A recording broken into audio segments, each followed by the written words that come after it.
Votre vie, elle est ce qu'elle est, et peut-être que vous adorez votre vie, ce dont je doute, mais quelles sont les choses les plus importantes pour vous? Et quelles sont les 5 choses les plus importantes pour vous? Ça, c'est ma question du jour. Pourquoi je veux que vous travailliez là-dessus? Parce que il est important de savoir ce qui vous importe réellement.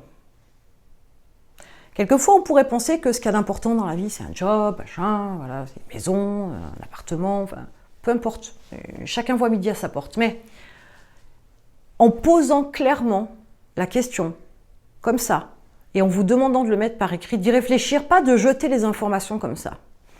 Ces 5 choses importantes-là sont des choses dont vous ne pourriez pas vous passer. Sur le principe, un appartement, on peut s'en passer, ça peut être une maison. Ou on peut loger chez quelqu'un. Ouais, il y a des possibilités. Vous voyez comment vous devriez réfléchir? Pourquoi ces choses-là, elles sont importantes? Qu'est-ce qu'elles font que vous ne pourriez pas vous en passer? Et qu'elles comptent pour vous? Dans cette approche-là, ça vous permet aussi de relativiser par rapport, ne serait-ce qu'à la quantité d'objets que vous avez chez vous. Vous connaissez un petit peu peut-être la loi de Pareto, 80% du temps, vous utilisez 20% de vos objets. Bon, c'est pareil pour la penderie. Mais il est important de comprendre que quelquefois, on met de l'importance sur des choses qui n'ont pas lieu d'être. Il faut donc se reconcentrer. Malheureusement, on a tendance, nous, êtres humains, à très vite s'éparpiller, et c'est une sacrée discipline qu'il faut avoir pour apprendre à se reconcentrer. Mais c'est aussi en découvrant ce qui est important pour vous. Ce sera beaucoup plus facile de le faire comme ça. Donc papier, stylo, une fois de plus, mettez-vous au boulot, on est là pour ça. Mettez les 5 choses les plus importantes dans votre vie.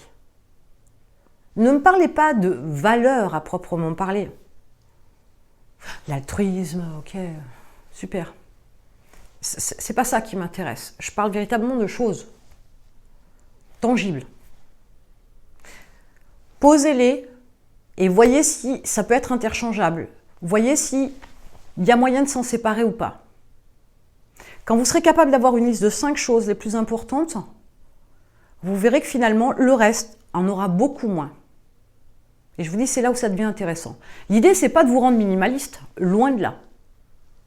L'idée, c'est de vous faire comprendre qu'une fois de plus, vous avez beaucoup trop pour ce dont vous avez besoin, première chose. Deuxième chose, vous dépensez votre argent à acheter des choses complètement inutiles, histoire d'épater la galerie, mais finalement, vous n'en servez pas plus que ça. Et enfin, au final, d'avoir tout ça, d'acheter toutes ces choses, avec la tentative vaine d'essayer de satisfaire certains besoins. Cela dit, ça reste une fois de plus du plaisir immédiat, mais de très courte durée. Vous verrez que finalement, avec moins, on vit mieux. Mais ça, c'est un chemin. Vous connaissez la routine? Vous me faites une petite liste de 5 choses qui vous tient vraiment à cœur, les plus importantes, et vous mettez tout ça en commentaire. Et essayez d'étayer un petit peu tout ça en m'expliquant pourquoi c'est si important pour vous. Je les lirai, ne vous inquiétez pas, et on verra ce que ça donnera.